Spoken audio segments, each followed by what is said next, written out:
เตือนภัยนะคะทุกคนชาวลาวสองคนนี้กับเจ้าของบัญชีคนนี้ให้ออกมาชี้แจงนะว่าตัวเองมีส่วนเกี่ยวข้องกับการต้มตุ้นเอาเงินคนเพื่อจะมาเฮ็ดเวียกให้เขาออกเงินค่าเดินทางออกมาชี้แจงเนาะถ้าบ่อยากให้เรื่องนี้มันแบบว่าบานปลายไปกว่านี้นะได้ดีเขาไปให้น้องปองปายเบิดสุขุสุกคนวันนี้อยู่กับน้องดาวนะคะทุกคนวันนี้ดาวมีสาระดีๆมาเตือนภัย มาเตือนภัยนะว่าคนลาวเขาเนาะอยู่ฝั่งลาวหรือฝั่งไทยจะรับสองคนนี้สองคนตามที่ดาวขึ้นรูปนี่เนาะทุกคนห้ามรับเด็ดขาดนะคะห้ามรับเด็ดขาดเพราะว่านางเป็นบุคคลที่ว่าต้มตุ้นลอกเอาเงินค่าเดินทางนะว่าจะไปทำงานกับเขาแต่สุดท้ายบ่ไปเนาะเพราะว่ามีน้องเศร้าค้างบ้านดาวเนาะคนที่อยู่ฝั่งลาวเนาะติดกับเฮือนดาวเลยประกาศรับแม่บ้านแต่นางสองคนนี้ก็เหมือนแบบทักมาให้ทาง WhatsApp เนาะว่าค่อยสนใจเด้อแต่ว่าจะออกค่าเดินทางให้ค่อยได้บ่แล้วน้องสาวเขาก็คือแบบใจดีคนใจดีก็เลยว่ายอมโอนไปให้แต่จำนวนเงินบ่หลายดอกแต่ว่าเขาเลยฝากดาวมาเป็นกระบอกเสียงให้มาเตือนภัยว่าจะหลายบ่น้อยก็บ่ควรจะไปเฮ็ดกับไผเนาะหรือว่าน้องทั้งสองคนที่เป็นผู้หญิงถ้าเห็นคลิปเอื้อยเนาะส่งเงินเขาคืนแต่ถ้าว่าเขาอยากได้คืนบ่เงินเขานี่เจ้าบ่คืนก็ได้แต่ก็จะมีคนเอาเจ้าไปเว้าแบบนี้แหละเรื่อยๆและมันเสียไผบ่ได้เสียเอื้อยนะมันเสียน้องนะคะมันเสียน้องหรือว่าบุคคลใดที่ว่าบ่แม่นบ่แม่นแบบว่าบุคคลใดที่ว่าฮึกซ่องซ่านี่เอารูปไปแอบอ้างก็คอมเมนต์บอกดาวนะว่าแอบอ้างแล้วเจ้าของบัญชีที่เขาโอนไปเนาะเจ้าแบบบ่ฮู้เห็นเจ้าบ่เกี่ยวหยังเจ้ามาแสดงตัว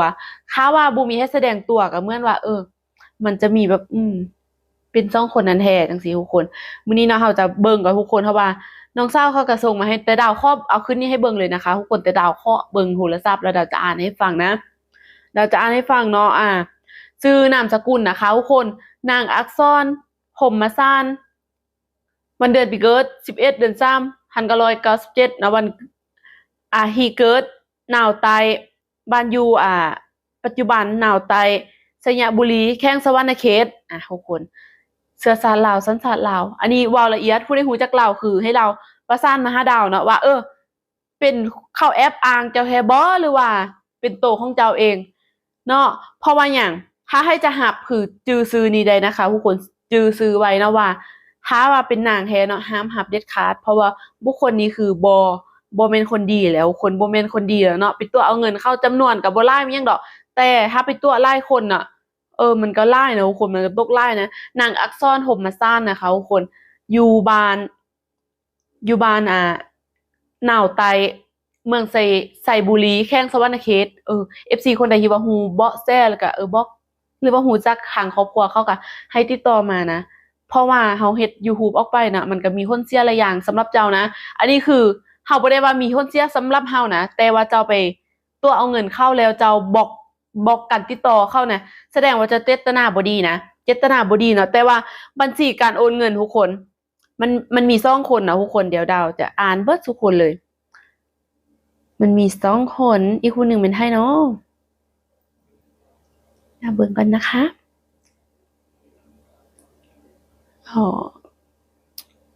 ขอแป๊บหนึ่งเด้อทุกคนแป๊บหนึ่งเดี๋ยวหาก่อนเมื่อกี้นี้ดาวเบิ่งข้อมูลเนาะทุกคนมันมี2คนผู้หญิงเป็นผู้หญิงนะคะชื่อนางแต้งศิรวงศ์เกิดอยู่สะวรรณเขตเนาะบ้านอยู่ปัจจุบันบ้านยังว่าทุกคนเด้อบ้านใหม่หัวเมือง เมืองละมานแข้งเสกอง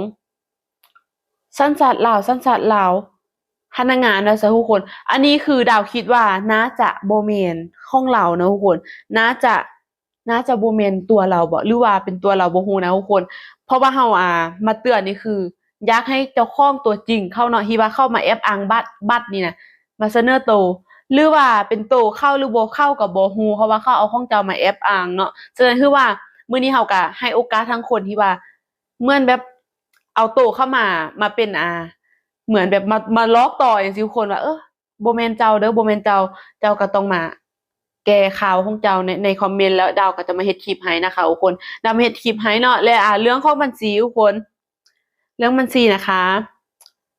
บัญชีของผู้ใดเนาะอันนี้ก็คือเป็นของคนอื่นแน่นอนแหละทุกคนน่าจะแบบลอกแล้วเอาของคนอื่นมาแอบอ้าง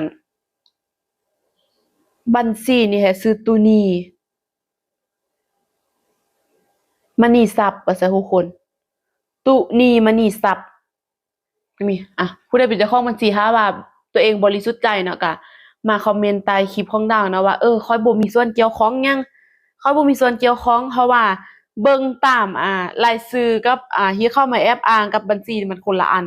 คนละคนแล้วก็ตามที่ดาวเอาขึ้นให้เบิ่งแล้วคุณรูปซ่องเซ้านั้นที่ว่าเข้ามาแอบอ้างเฮาบ่ฮู้ว่าเป็นตัวจริงหรือตัวปลอมหรือว่าเป็นผู้หญิงหรือว่าผู้ชายฉะนั้นคือว่าต้องระวังนำกันทุกคนระวังหรือว่าเตือนกันไปว่าบุคคลนี้จะมาทำงานหรือแอบอ้างแบบนี้เจ้าอย่าไปลงเชื่อนะคะเจ้าอย่าไปลงเชื่อแล้วโอนเงินค่ารถค่าลาให้เขาก่อนและเขาก็บ่ได้เสียดายดอกเงิน700,000นั่น60,000กีบมันพันกว่าบาทเนาะทุกคนพันกว่าบาทแต่เขาบ่ได้เสียดายแต่ว่าเขาอยากให้ดาวเอามาเตือนว่าถ้าสมมุติว่าเขาตัวได้10คนน่ะหรือว่า20คนมันเป็นมูลค่ามหาศาลแล้วก็ถ้าเป็นเข้ามาแอบอ้างจั่งซี้คนเจ้าของบัญชีหรือว่าเจ้าของเจ้าของรูปหรือโปรไฟล์บัตรประจำตัวต่างๆถ้าบ่แม่นเจ้าเนาะก็คอมเมนต์บอกดาวนะว่าเจ้าบ่เกี่ยวข้องแล้วเขาจะมีเรื่องที่ตามกับเจ้าของบัญชีคือผู้ใดไปเอาเงินกับเจ้าให้เป็นคนไปเอาตังค์กับเจ้านะทุกคนเขาจะได้รู้ไงว่าบุคคลใดแท้จริงคือบุคคลใดเนาะหรือว่าเจ้าบ่อยากดังหรือว่าเจ้าบ่อยากนั่นก็ส่งเงินเขาคืนนะคะ760,000กีบนะส่งเงินเขาคืนแต่ว่าถ้าว่าเงินเขาหลายกว่า760,000กีบบ่ดาวก็บอกไว้เลยว่าเขามีเงินหลายกว่านั้นนะคะเพราะว่าเขาเฮ็ดเป็นธุรกิจเป็นห้างเนาะห้างขายวัสดุก่อสร้างกับขายอาหารทะเลเนาะเขามีเงินแต่ว่าเจ้านี่มันสิบ่มีอนาคตเนาะเจ้าสิเบิดอนาคตเพราะหยังเพราะว่าถ้าว่าเราได้เฮ็ดคลิปอิหยังออกไปเตือนกันไปเขาก็จะระวังตัวแล้วเขาก็จะบ่รับเจ้าเฮ็ดเวียกแล้วก็คนที่ว่ามีชื่อพัวพันในการฮึกแอบอ้างก็ต้องเหมือนแบบว่ามาโพสต์หรือว่ามาอธิบายนะว่าผู้ใดมาเอาเงินกับเจ้าแม่นให้ไปเอาเงินผ่านบัญชีเจ้านี่ผู้ใดเป็นคนไปเอาถ้าบ่แม่นเจ้าของบัญชีแท้เนาะดาวเบิ่งนี่ก็มันคนละบัญชีกับ